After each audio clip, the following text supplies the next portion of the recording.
Psalms 139, verses 13 through 14 state, "For you created my inmost being.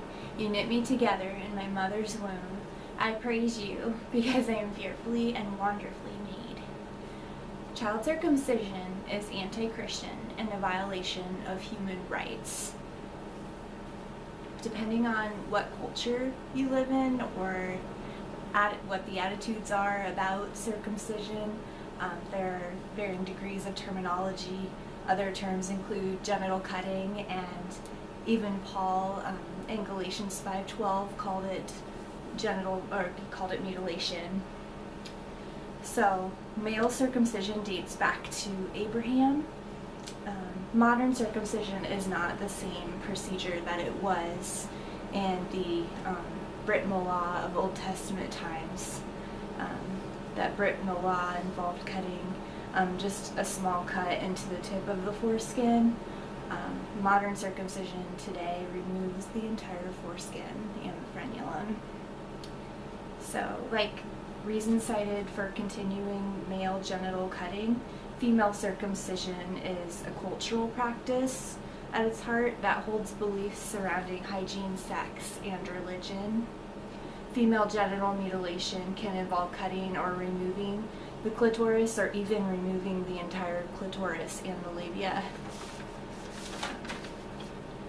Paul told the Jews to stop circumcising in the New Testament, Galatians 5:2. He also said, "What matters for Christians is not circumcision, but being a new creation," Galatians 6:15. So back to American circumcision. People actually weren't even practicing it in America until the late 1800s, so really not that long ago. The inventor of cornflakes, Dr. John Harvey Kellogg, recommended male circumcision as a treatment for teenage masturbation. People during that time were really scared of sex and the body and just kind of saw it as dirty and shameful. So kind of clicked on. Additionally, male circumcision was claimed to be more hygienic and to treat an array of other health disorders, including insomnia, paralysis, and epilepsy. So today, male circumcision is not necessarily recommended to treat those conditions, but it's still said to lessen the risk for urinary tract infection, and very small, lesser risk for penile cancer or HIV. In 2012, the American Academy of Pediatrics stopped just short of recommending routine infant genital cutting. But then an international peer-reviewed journal, Frisch et al., 2013, claimed that the AAP was culturally biased. They stated, "Seen from the outside, cultural bias reflecting the normality of non-therapeutic male circumcision in the U.S. seems obvious, and the report's conclusions are different from those recommended by physicians in other parts of the Western world, including Europe, Canada, and Australia." In other words, there are no medical associations in the entire world that recommend routine infant circumcision. God said, "For I desire mercy, not sacrifice, an acknowledgement of God rather than burnt offerings." Hosea 6:6, that's my favorite. Circumcision causes a great deal of physical pain both at the time of the surgery and following the surgery. Other physical complications include botched circumcisions, which oftentimes will require further surgery, and additional surgery, or even gender reassignment from too much of the penis being destroyed.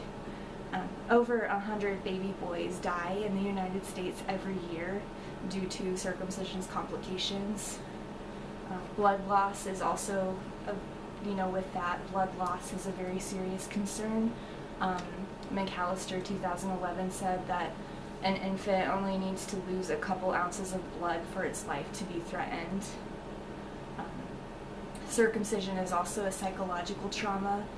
Just because most of us don't remember being babies doesn't mean that our bodies don't still recall trauma that's inflicted upon it. It interferes with mother and infant bonding as well as breastfeeding. One mom friend that I know, Tiffany, stated about her son, he was cut at 3 weeks old. That day he went in a sweet, happy boy. He came out screaming. He screamed the whole day. He couldn't eat or sleep and didn't want to be held. 1 Corinthians 12:18 states that God arranged the parts of the body just as He wants them to be. In our textbook, Carroll 2011, does not depict the entirety of intact male anatomy. She only shows diagrams and explanations for circumcised penises. She didn't state that the frenulum is part of the uncut penis that attaches the foreskin to the glands. This is the male G-spot. It's the same place where circumcised males will find their scar from their circumcision. They often say that that's the most sensitive part of their penis, and yet the frenulum is missing.